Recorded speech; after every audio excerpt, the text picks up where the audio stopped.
minha opinião tem vez. Neste capítulo eu vou ler, analisar e produzir artigos de opinião, refletir sobre o uso de conjunções na organização de textos argumentativos, ler e apreciar a letra de uma canção. Na imagem, duas pessoas estão discutindo. Em sua opinião, qual pode ser o assunto? O que vocês acham que essas pessoas podem estar conversando? Nesse caso aqui de discutindo, não é de briga. É trocando ideias. O que vocês acham que pode ser? Sobre o quê? Sendo professor, estudando, sei lá. Oi, Dri? Não entendi. Pode ser também. Eu não entendi, Dri, o que você falou. Atividade. Pode ser também, tipo assim...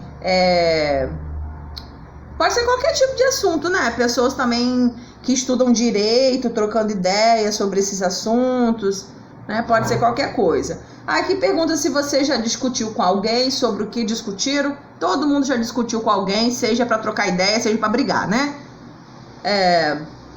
Por que vocês acham que é importante ouvir a opinião do outro?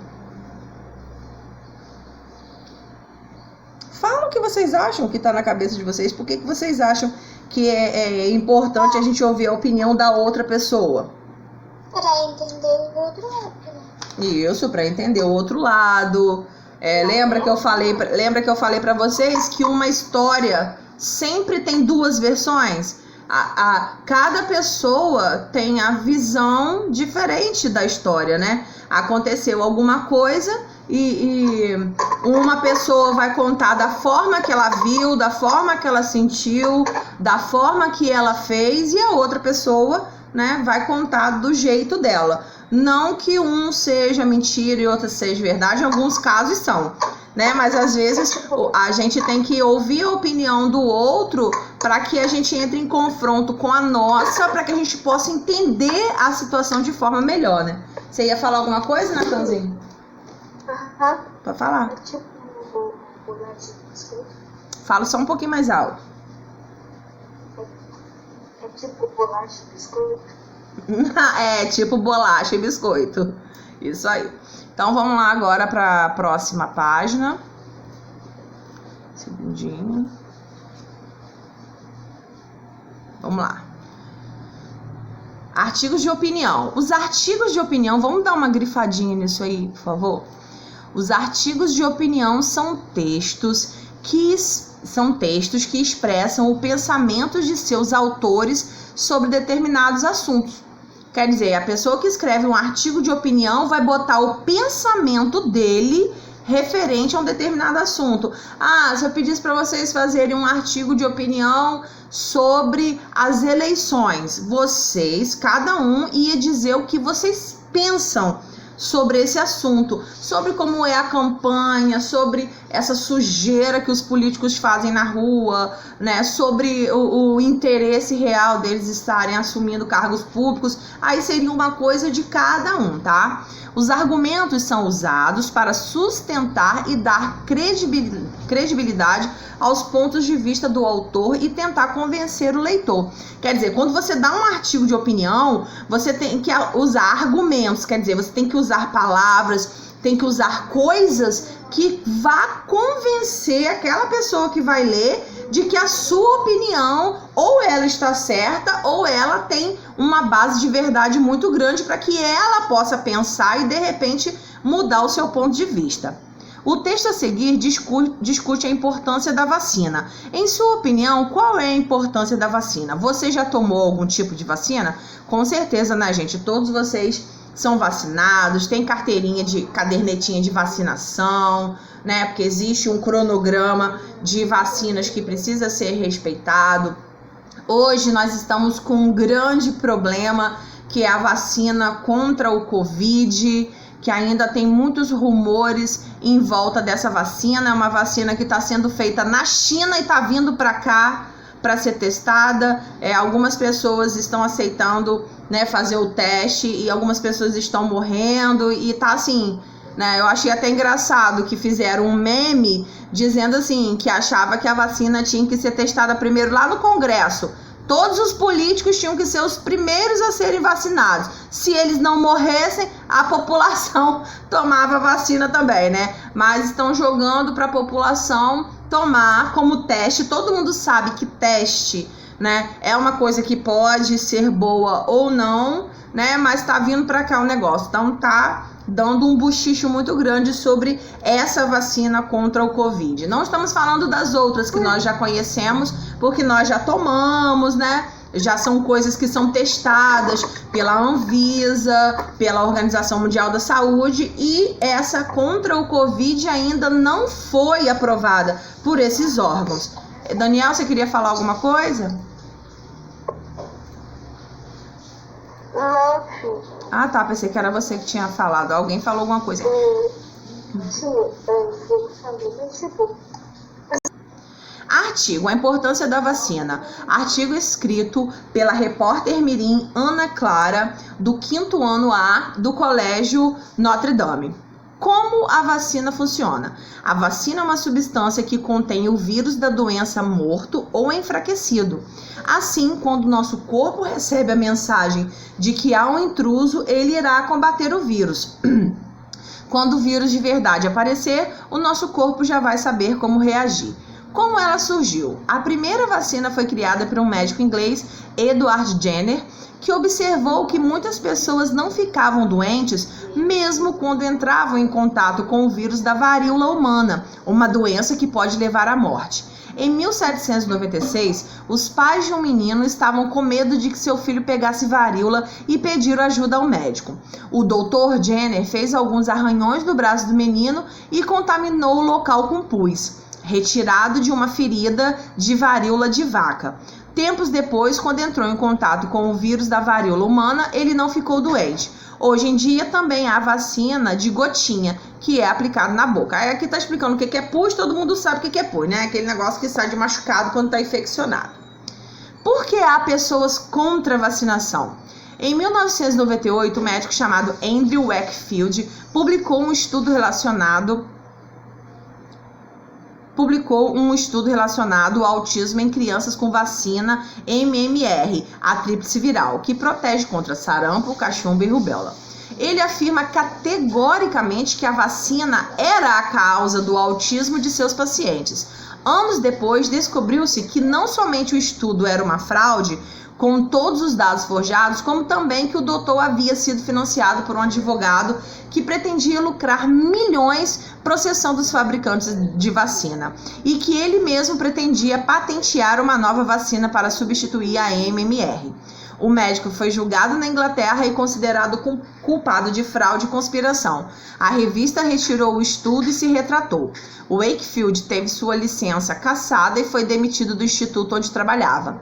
Segundo a infectologista Julia, as vacinas são a medida mais bem-sucedida da história da medicina. Se aplicarmos as recomendadas no calendário vacinal em 4 milhões de crianças, por exemplo, estima-se que poderemos prevenir 20 milhões de doenças e 42 mil mortes ao longo da vida dessas pessoas vacinadas. Caso deixemos de vaciná-las, por outro lado, há um risco, não apenas individual, como também para a sociedade, de que doenças infecciosas, inclusive consideradas erradicadas em determinadas áreas, sejam reintroduzidas nesses locais. Deixa eu explicar o que isso aqui quer dizer. Uma pessoa que deixa de ser vacinada, ela está exposta a ficar doente e automaticamente a ser uma transmissora da doença também, né?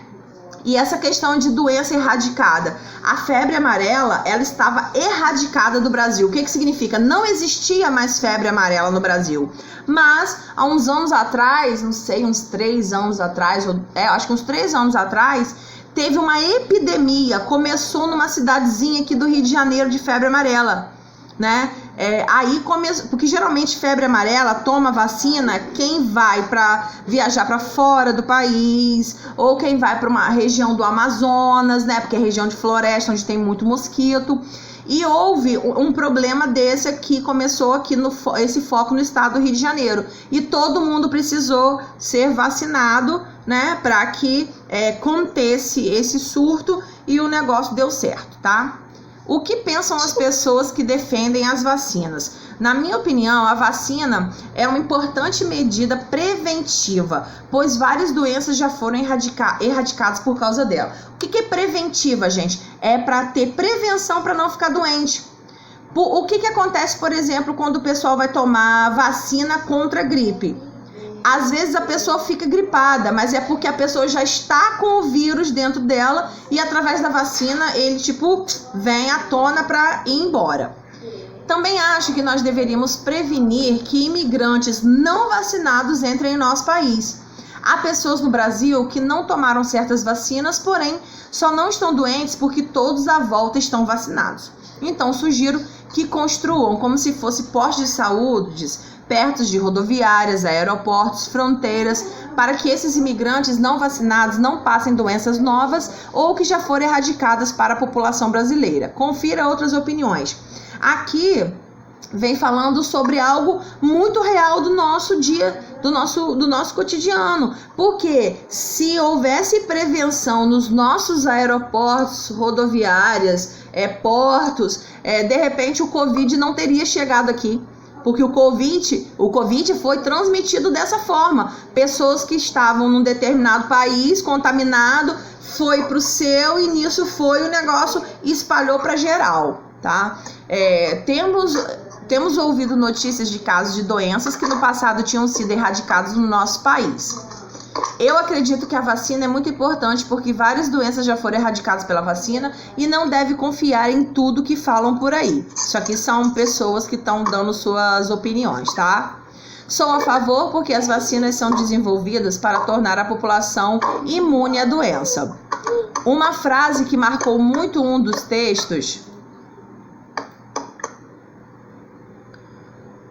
que a minha professora nos deu, de Rui Tavares, para compreender melhor as estruturas de um artigo de opinião foi: a minha opinião vale para mim, a minha decisão vale para a minha vida e para a vida dos outros. Por fim, eu concluo que os pais devem vacinar seus filhos, porque assim já estamos dando um passo para a melhora do mundo. Quer dizer, né, quando a pessoa ela se vacina, principalmente nessas vacinas conhecidas.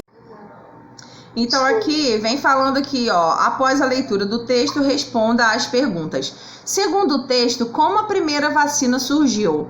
Ela foi criada na década de 1790 pelo médico inglês Edward Jenner, que a testou para ajudar os pais de um menino que temiam que ele ficasse doente contra o vírus da varíola. Na letra B, o movimento contra a vacinação se baseava em estudos científicos comprovados? Não. O movimento foi baseado em um estudo falso pelo médico Andrew Wakefield, que queria vender sua própria receita da vacina MMR e que foi financiado por um advogado que queria processar a indústria de vacinas da época somente para obter lucros. A articulista Ana Clara reproduz o ponto de vista de uma especialista. Qual é a opinião dela sobre as vacinas e qual argumento sustenta sua opinião? A especialista diz que as vacinas são essenciais para a manutenção da saúde das pessoas, principalmente de modo coletivo. Ela apresenta os seguintes dados numéricos. Estima-se que poderemos prevenir 20 milhões de doenças e 42 mil mortes ao longo da vida dessas pessoas vacinadas. Ana Clara também expõe seu ponto de vista. Qual é a opinião dela e de que forma ela busca sustentar a sua opinião? Ela é a favor das vacinas porque garante a imunização social e a proteção individual. Ela cita opiniões de analistas do jurídico e de alunos e professores de um colégio, provavelmente entrevistados por ela, e todos concordam com sua opinião. Para a articulista, qual é o problema usado pelo movimento contra a vacinação? Quais são as sugestões dela para solucionar o problema? O problema é que a ausência de vacinas faz surgir novamente doenças dadas como erradicadas no país. A sugestão dela é aumentar o número de postos de vacinação. Na sexta, explique qual é o sentido da frase citada por Ana Clara no fechamento do texto e dê um exemplo. A minha opinião vale para mim. A minha decisão vale para a minha vida e para a vida dos outros. ela quer evidenciar que as opiniões têm impacto somente na vida própria da pessoa, mas as decisões individuais podem ter consequências coletivas. Por exemplo, alguém pode ser contra a vacinação e decidir não se vacinar, mas a sua decisão pode causar impactos negativos para ela própria e para outras pessoas, tá? E nós temos aqui a quinta questão que nós vamos fazer juntos. Aqui na quinta questão é para dar a opinião de vocês. Vocês concordam com a sugestão da autora? Acha que serão eficazes? Essa opinião dela aqui de aumentar o número de postos de vacinação, botar perto de rodoviárias, aeroportos. E aí, o que vocês acham? Sim, mas sim por quê? Sim, porque, por exemplo, tem pessoas que moram muito longe. Sim, porque, vamos botar assim então, ficaria mais fácil para alcançar, para alcançar todas as pessoas. Na próxima página, para a gente completar as frases, né, as definições dos elementos de um artigo de opinião com os quadrinhos coloridos que tem aqui. Então, ficou assim, ó. Letra A é o ponto de vista do articulista, opinião. Letra B são as informações numéricas, dados quantitativos, que tem a ver com quantidade. C são informações que apoiam ou sustentam a opinião do articulista, são argumentos a favor. D, informações desfavoráveis à opinião dele, argumentos contra. E na letra E, são citações de especialistas sobre o assunto abordado pelo articulista, fala de autoridade. Na segunda questão é para a gente numerar de 1 a 6 os elementos, a ordem que fica os elementos do artigo de opinião referente à importância da vacina. Então ficou assim, ó, 2, 4, 5, 1, 3, 6. 2, 4, 5, 1, 3, 6. Em um artigo de opinião, os argumentos são sustentados por informações que ajudam a confirmar a opinião do autor e derrubar os argumentos contrários a ela. Com base na numeração da atividade 2, indique onde aparecem as seguintes informações. Exposição do histórico do problema. Ficou com o número 3, que é parágrafo com contexto ou histórico do problema. Dados numéricos verificados, 2, 4 e 5, que ficou parágrafo de abertura com exposição do problema, parágrafos com opiniões, argumentos e sugestões e parágrafos com opiniões e os argumentos contra a posição do autor. E a mesma numeração ficou para citação de especialistas. Agora na quarta questão tá, leia o esquema gráfico e responda as perguntas a seguir. Uma coluna nós temos reportagem e a outra coluna nós temos os artigos de opinião. Os dois têm elementos da composição, os dois têm título, só que um tem manchete ou título e o outro tem título e subtítulo. Vou ler primeiro os elementos de composição da reportagem, tá? Título ou manchete, linha fina, lead, que são informações essenciais do assunto, parágrafos explicativos e parágrafos de conclusão. Agora os elementos de um parágrafo de contextualização histórica, parágrafo com argumentação a favor e contra e parágrafo de conclusão. Aí aqui na letra A está perguntando, o texto de uma reportagem tem uma estrutura opinativa, argumentativa? Explique. Então aqui vem justificando, ó, não, a reportagem é expositiva, informativa, pois o texto é escrito de forma neutra, sem presença da opinião explícita do repórter. E na B, por que o artigo de opinião e a reportagem são considerados textos jornalísticos? Porque ambos são veiculados em jornais, revistas impressas ou online. Então aqui a gente encerra a aula de hoje. Um beijo e até amanhã.